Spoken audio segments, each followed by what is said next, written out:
So today I'd like to talk to you about love. And, you know, it's often been described, and thousands upon thousands of songs and poems and pieces of literature have been written about love as being the most powerful emotion of all.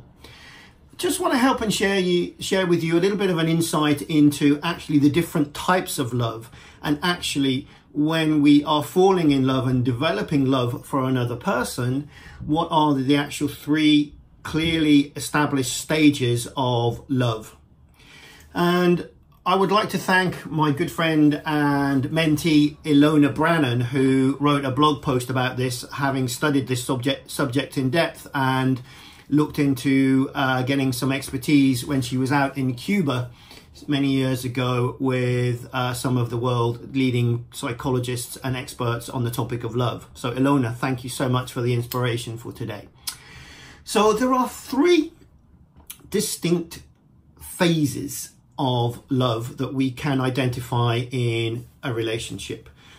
The first phase, often referred to as the Eros phase, is that giddy, oh my God, I'm in love, everything is wonderful about the other person phase. It lasts typically from 2 months to 2 years. So it doesn't last forever, but it's an amazing phase where, you know, we just want to be with the other person. We just want to touch the other person. We want to be making love as much as possible. It's full of good chemicals. Serotonin and oxytocin in particular are, you know, released quite extensively in the body. And in this phase, we're kind of in a kind of fuzzy haze. We're kind of in a place where everything about the other person is wonderful and life is just great. And we're full of romance for the person and for the world in general. It's an amazing, intense and exciting feeling. However, in order for relationships to last long term, we do need to move on and develop the further stages of love. And the second stage of love, which is more sustainable, is called the friendship stage. So it's when we become good friends with that person that we've fallen in love with. This is where we start to notice and realize that they're not perfect, as nobody is. And we start to become more aware of their faults and their flaws and their areas for development, as well as all the things that we really love about them. And we essentially become really, really close friends during this phase. It's a fabulous phase, it's sustainable. And you often hear people in relationships saying, you know, my partner is also my best friend, you know, that then they have fully established that friendship phase of love.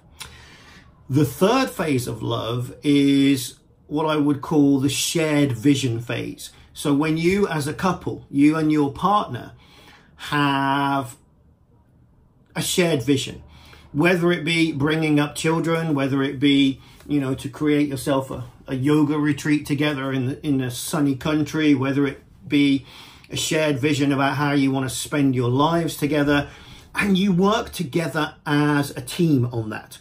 You know, so just having children, for example, is not a guarantee that the shared vision phase of love will exist. You know, often parents argue over, husband and wife, they argue over their children. They disagree a lot over their children.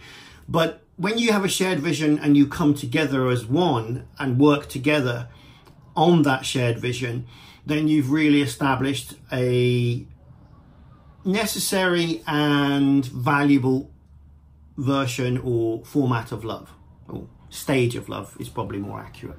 So it's worth thinking about, you know, where are you at with your partner right now? Not every partner or pairs have all three phases. And indeed, many are satisfied and happy with just one or two of the phases.